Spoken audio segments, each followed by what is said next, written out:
I was exhausted. I felt like I was gonna die, either from the cold or from hunger. I hoped that I could rest for a couple of hours at Tiffany's place, get my energy back, and figure out what to do next. I'd only been to her new apartment once before. I only had a vague memory of exactly where it was, but I was sure that this was the street.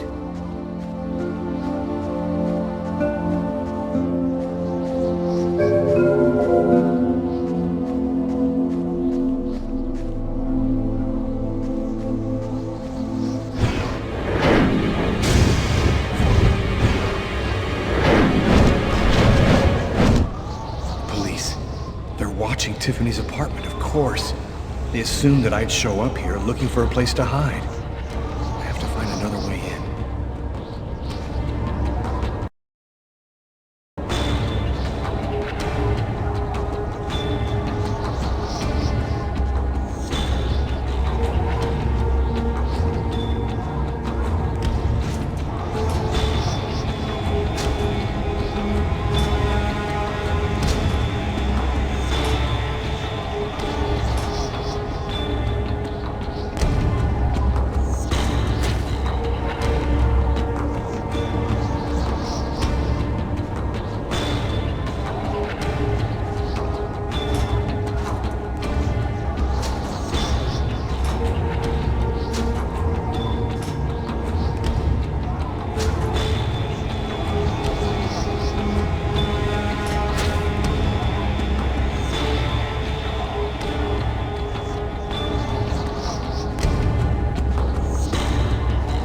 Police.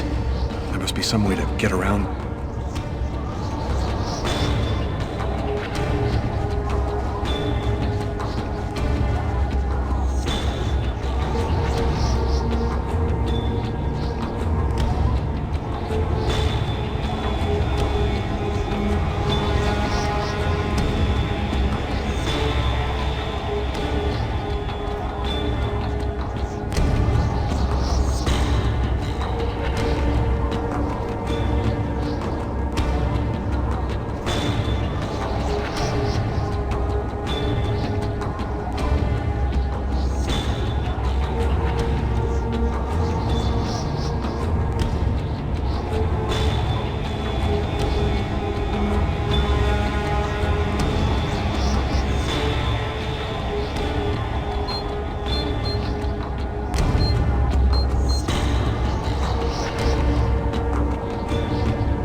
That window leads to Tiffany's apartment.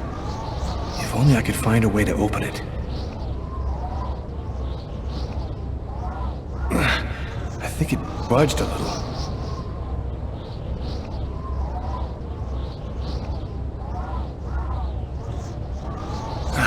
It's open a few inches.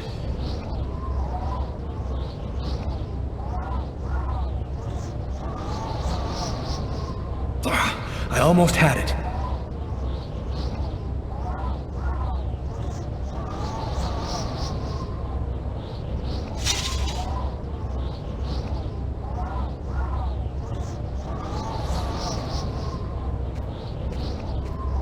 I wasn't too proud about breaking into Tiffany's apartment like a common criminal, but I had no choice. I hadn't eaten in almost a day. I was starting to feel weak and tired.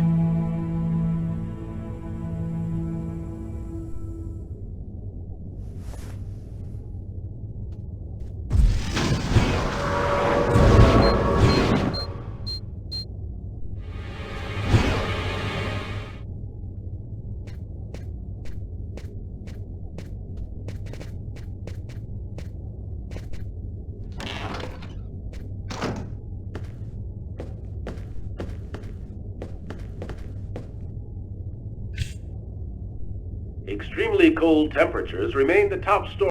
Mysterious restaurant murderer has been identified. His name is Lucas Kane.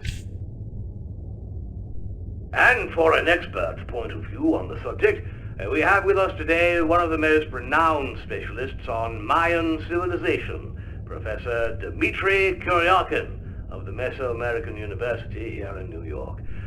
Thanks for being with us today, Professor. You've written a fascinating book on Mayan rituals, and I wanted to ask you if... A specialist in Mayan civilization. He'd known what Kekteklan means. Gotta meet this Professor Kuryakin.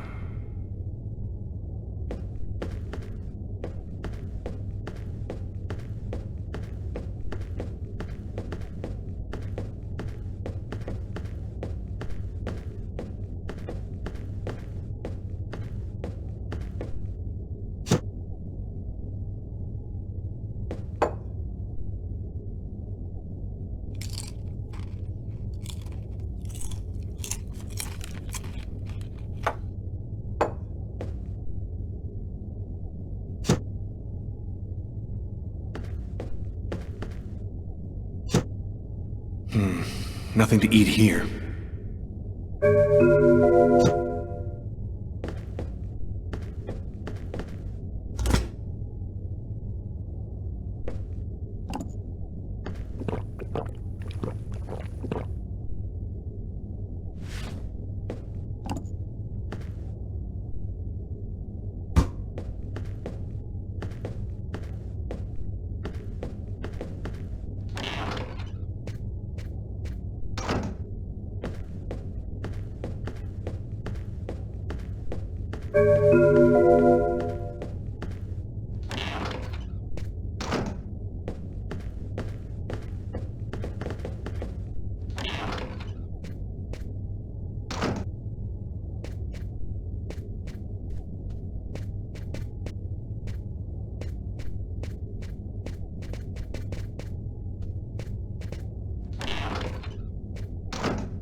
scared me. What are you doing here? The police are looking for me. I needed a place to hide for a few hours. Lucas, what happened to you? The papers are saying that you killed several people. Is it true? The whole thing is very complicated. All I can tell you is that I am not a murderer. I know you're not capable of doing what they said you did, Lucas. You have to explain. You have to tell them you're innocent. I've got to find out exactly what's happened to me, Tiffany. It's the only way I can prove my innocence.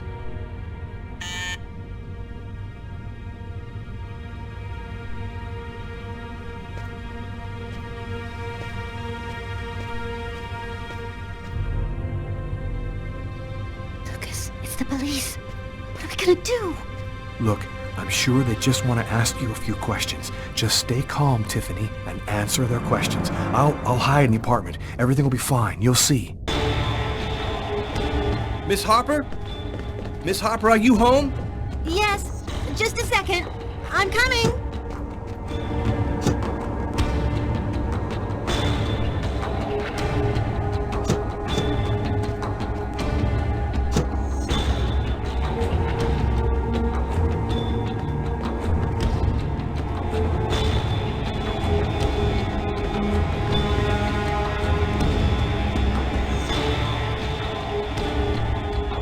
I can't keep them waiting anymore. I've got to open the door.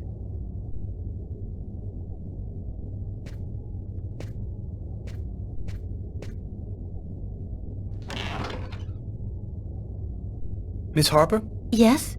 I'm Detective Tyler Miles, NYPD. I'm working on the Lucas Kane case. I think that you two were romantically involved, isn't that right? We're involved, yes. But we separated. We broke up about a month ago. Have you heard from Mr. Kane recently? Has he tried to contact you? I went by his apartment day before yesterday to pick up the last of my things. We hardly spoke. I haven't heard from him since.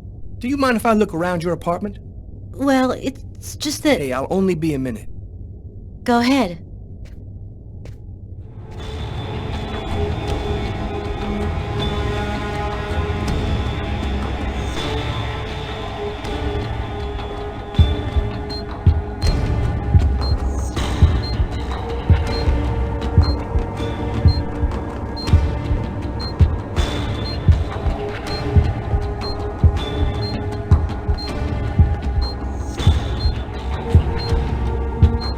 Doing a little redecorating? Yes, the apartment wasn't in very good shape, so I've been painting it. It's taking a long time with my job. I don't have much time to... And what do you do? I'm a nurse. I work at St. John's Hospital.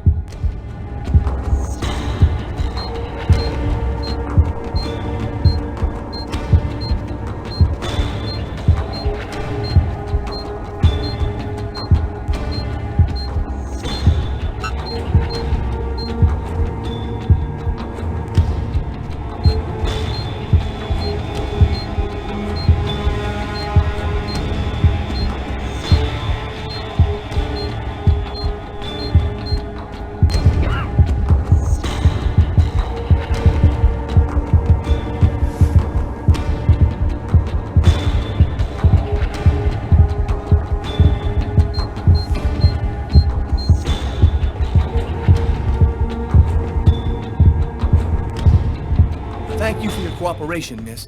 If Kane does try to recontact you, please call me right away. Here's my card.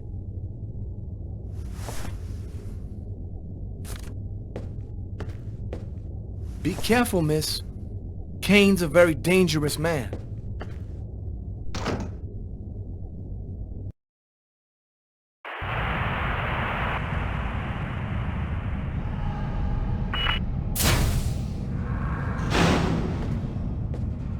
Hello, my name is Barney. Detective Carla Valenti. You've come to see Janus, isn't that right? He's down the second corridor on the right. You finished? Oh, another power outage. It's the sixth time today. Not surprising, though, with this cold weather. Good thing the hospital's got its own backup generator. Remember, Janus's cell is down the second corridor on the right. One of my colleagues is waiting to open the cell for you. I'll be watching you. Don't worry, you'll be fine. Thank you, Barney.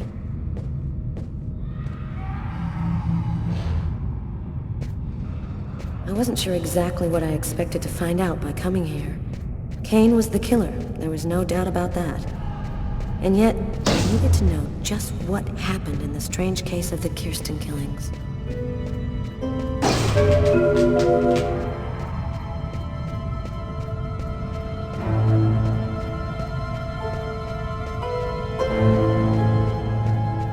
Hello, detectives. I'll wait for you here. Perfect, thanks.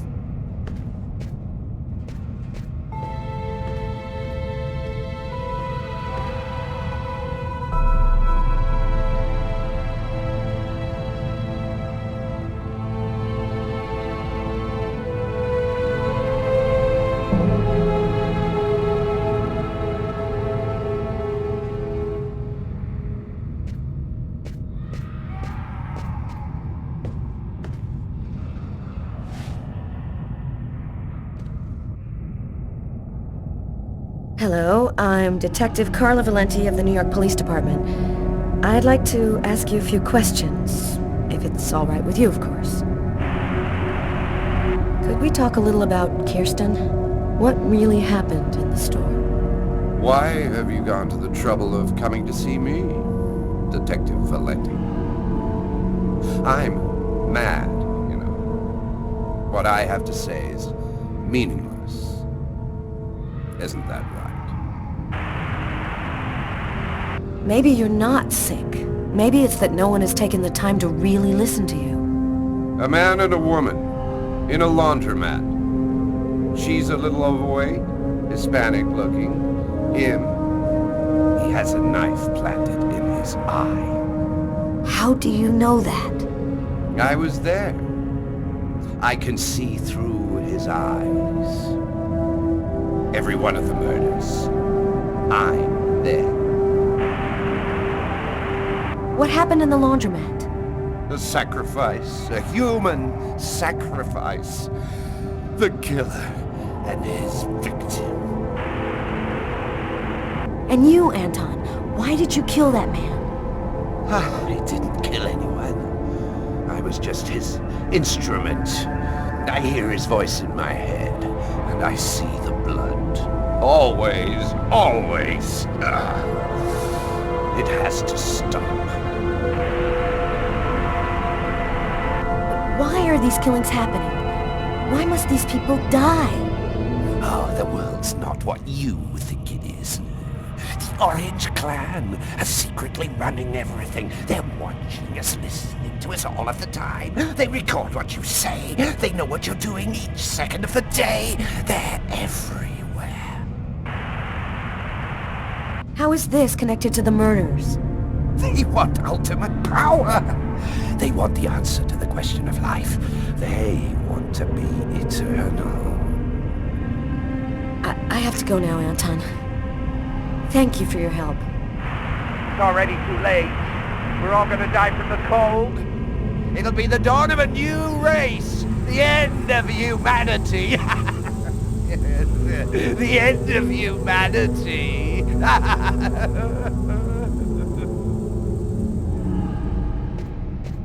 Sort of spiral drawn hundreds of times on the wall of the cell. Why is he obsessed by... Everything go all right? I'll walk you to the... Damn it! This time it looks serious. It looks to me like our backup electrical generator hasn't kicked in. It'll come on. Sometimes it takes a minute. We'll wait here in the meantime. What was that noise? Oh shit. The cell doors. All of the cell doors have been opened. The electrical outage must have screwed up the autolock system. What? You mean the patients are free to leave their cells and nothing... Wait. Don't move. Don't make any noise. We don't want them to locate us here. Just keep cool, and we'll wait for the lights to come on. Relax. Stay close to me. The aide. They got him. I have to move from here, or they'll find me too. If I don't breathe more calmly, I'm gonna faint. And then they get me, for sure. Oh God, hurry. Find a way out of here.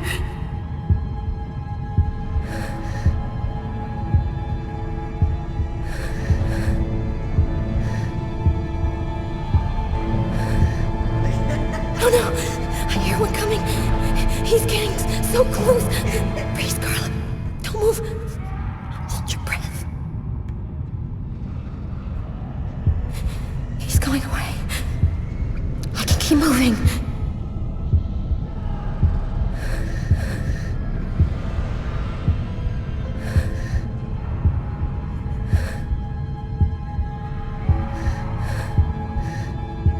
He's right there.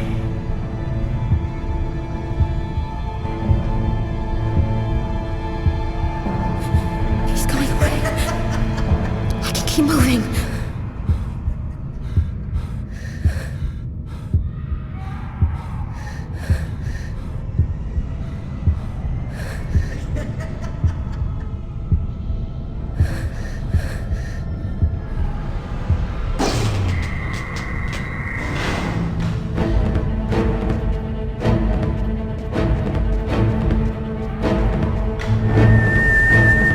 Barney!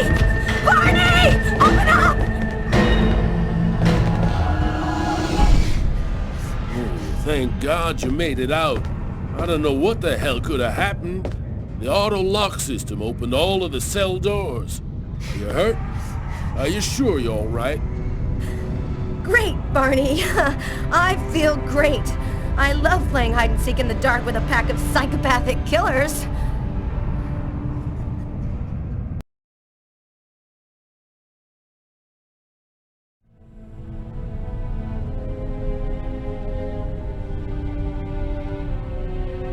This man I'd barely seen on TV was my last hope.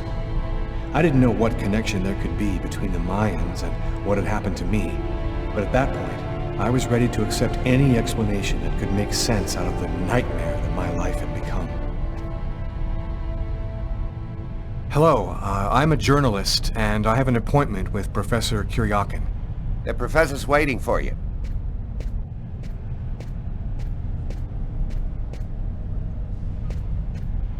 Polychrome tripod seat. Origin, Mexico.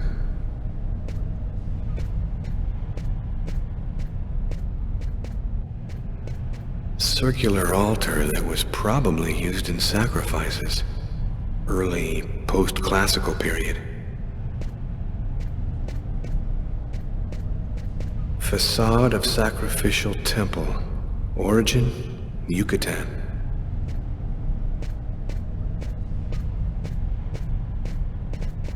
Head of statue representing Itzama, discovered in Chiapas.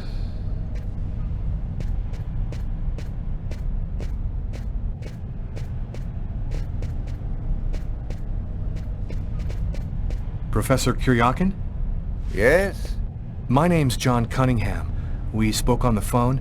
I'm a journalist, and I'm gathering information for an article I'm writing about the Mayan religion. Ah, yes, I've been waiting for you, young man. What paper did you say you write for once again? I write for the New York Times. The New York Times is interested in my work. Oh, won't that make some of my esteemed colleagues grin with envy? It's curious, but your face seems familiar to me. Have we met somewhere before? Yeah, I get that a lot. I guess I must have one of those boring faces everybody sees everywhere. Well then, let's have a go at it. Where would you like to start? Can you tell me anything about Cuecnitlan? Of course. Come, I'll introduce you.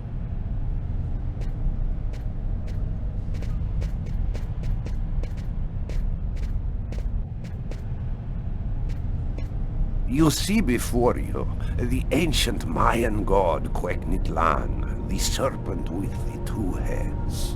One head sees in this reality, the second in the other world. By opening both mouths, the Mayan oracles could see through the serpent into the other world. Could you explain this other world? Oh, the world beyond our own, the kingdom of the gods and the dead. The Mayans believed that human sacrifices allowed them to hear the voices of the deceased and see into the future.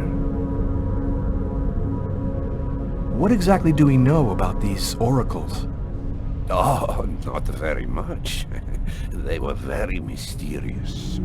They served as mystic liaisons, allowing man to connect with supernatural forces. If we can believe the ancient texts, the oracles possessed strange powers. What kind of powers did the oracles possess? Some passages mention a supernatural life force, permitting the oracle to live for several hundred years. Tell me, how did the sacrificial ceremony work? Come, I'll show you.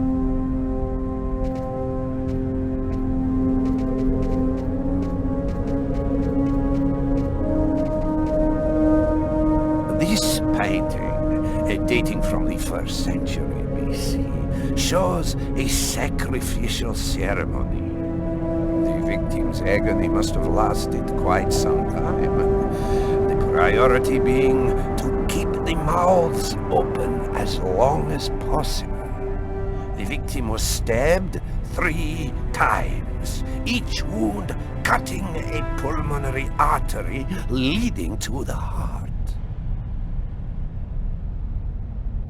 How did the ritual sacrifice work? Oh, the oracle must never soil himself with the blood of another. That is why he chooses a sort of proxy, another person in the crowd, totally at random. This person becomes the executor.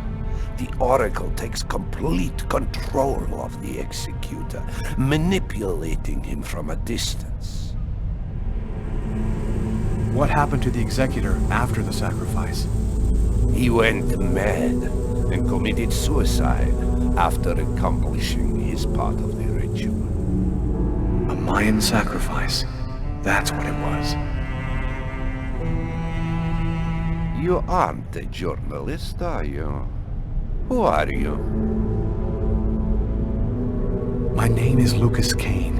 The police are looking for me about a murder that I did not commit, but I was the executor.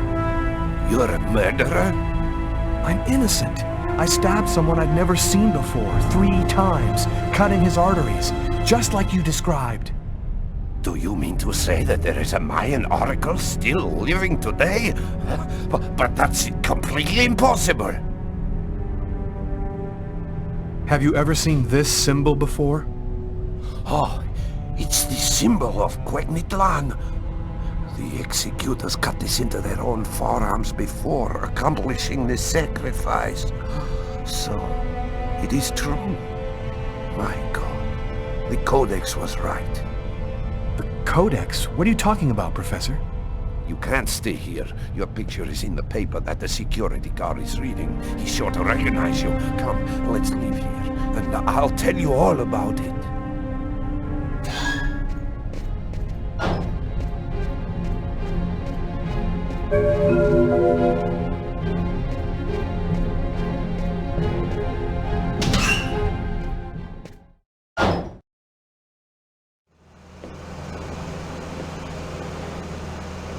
Thank you for your help, Professor.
Professor! The Codex speaks of the coming of a child, a prophet, the answer to all of life's questions. The Oracle kills to find the child.